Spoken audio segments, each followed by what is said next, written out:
प्यार से कहना दान निरंकार जी। दासी, सबसे पहले तो एनवाईएस के ये सारी टीम्स, चाहे वो स्पोर्ट्स के टाइम या अभी पिछले 2 दिन, वो चाहे परफॉर्मर्स थे, चाहे बैक स्टेज सेवा के लिए या पार्टिसिपेंट्स, या इससे पहले भी अगर कोई भी तैयारी किसी रूप में, तो अनेकों महापुरुषों का योगदान। चाहे स्टेज पे तो कुछ चंद चेहरे ही दिख रहे थे, पर कैसे वो सिर्फ एक बारी की तैयारी नहीं, वो कोरोना से पहले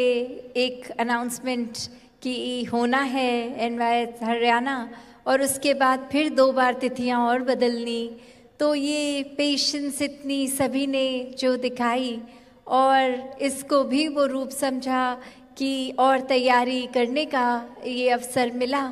तो जहाँ सबके भाव तो उत्तम थे ही, वहाँ हमने अपने आप वो संदेश भी सुने, वो तैयारी रूप भी इनकी देखी कि कितनी एक वो ऐसा ही लग रहा था हर चीज़ में कि बहुत ही प्रोफेशनल्स हैं। और चाहे वो उस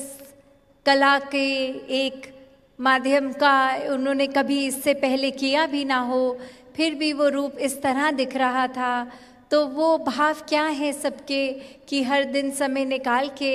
वो प्रैक्टिसेस करना या इस पूरे इवेंट का पार्ट बनना, ये यूथ सिंपोजियम करने का उद्देश्य की बात वही कि अभी जो दातार ने युवा अवस्था बख्शी है, तो इसको हम व्यर्थ ना कर दें। इसमें हर पल किस तरह निराकार के साथ जुड़ें, ये चाहे सहारा एलिमेंट्स ये तत्वों का लिया गया, पर बात वही कि ये तत्वों में भी ये परमात्मा का होना, ये निराकार का होना, इसी पे फोकस रखना। और कैसे तत्वों से हमने अनेकों शिक्षाएं ली, वो दासी फिर से नहीं रखेगी क्योंकि समा भी आगे जा रहा है और सब इतने सुबह से बैठे हैं, अभी भी सब ने लंगर लेना है और सर्दी भी बढ़ रही है। तो सभी जहाँ इतना समय निकाल कर आए भी, और वो भी कि काफ़ियों के अपने छोटे बच्चे भी, चाहे वो जूनियर के रूप में एनवाईएस के वहाँ पे पार्टिसिपेट कर रहे थे, पर वो भाव भी कि ये इवेंट फिर इसलिए नहीं छोड़ा, बच्चों को भी साथ लाए। तो बात वही कि गृहस्थ में रह के रिस्पॉन्सिबिलिटी भी निभाई और शिक्षा भी इस रूप में ले ली। तो जहाँ हर कोई मुबारक पात्र हैं, वहीं घर बैठे इंटरनेट से देश विदेश जहाँ से भी जो देख रहे हैं, किसी भी उम्र के, शिक्षाएं तो हर एक ने ही ली हैं। तो और समय ना लेके दातार से यही अरदास कि ये युवा समय जो काफ़ी एक जीवन का भटकने का भी वो समय बन सकता है अगर निराकार भूल जाएं, तो जहाँ खुद भी हमें कनेक्टेड रहना है, एहसास में रहना है, वहाँ एक जीवन को ऐसा बनाना है कि अगर कोई देखे भी हमें तो वो भाव ऐसे ना आए कि ये इंसान किस तरह एक, चाहे निरंकारी मिशन से तो जुड़े हैं युवक युवतियाँ, पर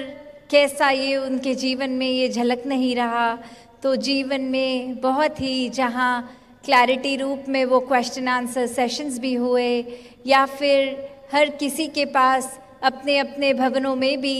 एक कोई ना कोई ऐसे सुलझे हुए महापुरुष बहुत होते हैं जो बात सुनकर बहुत अच्छे से क्लैरिटी से समझा देते हैं, पर अक्सर वो यूथ पूछते ही नहीं है सवाल, मन में रख के अज्यूम करके,